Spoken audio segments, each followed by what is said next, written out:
Paulit-ulit kang tumawa, ngunit ayaw naming makinig. Nagpadala ka ng mga sugo, ngunit patuloy kaming tumalikod. Tinanggihan ang iyong salita, tinawanan ng iyong mga lingkod, hanggang sa dumating ang araw na wala nang gustong makinig. Hindi dahil kulang ang iyong awa, hindi dahil hindi ka nagbabala, kundi dahil matigas ang puso at ayaw naming magbalik loob. Ilang beses mo kaming tinawag, ilang beses mo kaming binalaan, ngunit kapag ang puso'y ayaw makinig, darating ang araw ng bunga. Hanggang sa huling babala, patuloy mo kaming tinatawag.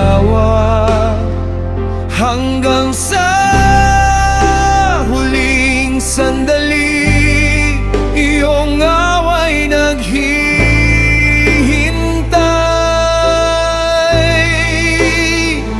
Ngunit kapag ang puso'y matigas at ayaw nang makinig sa'yo, ang maling landas na pinili ay may dulo ring hanto.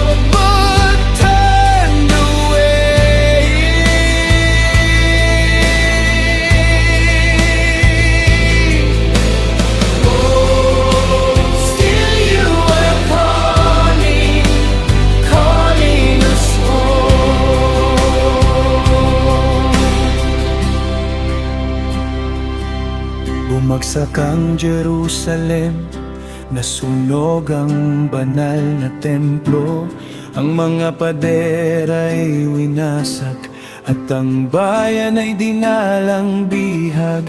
Ang mga awit ay tumahimik, ang mga instrumento'y nawala. Ang lugar na dating puno ng papuri ay napuno ng pagdadalamhati.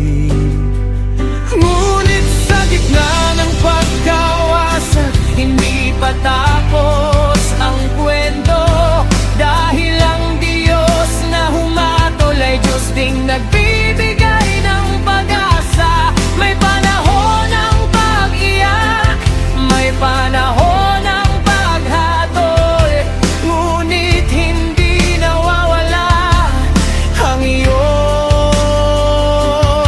pangako. Hanggang sa huling babala, patuloy mo kaming kinatawag. Hanggang sa huling sandali, iyong away naghihintay.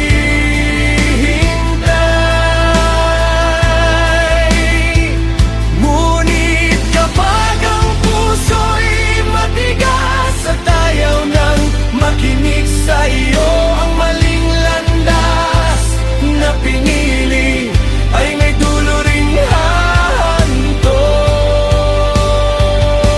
Kung ang lahat ay nawala, kung ang tahanan ay gumuho, kung ang dating awit ay naging tahimik na lamang,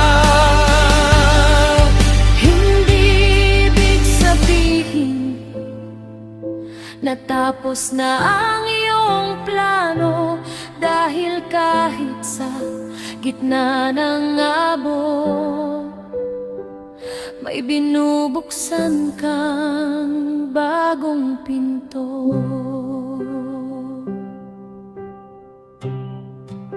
May pag-asa pa, may pagbabalik ka, may bagong simula. Dahil hindi nagtatapos sa pagkawasak ang iyong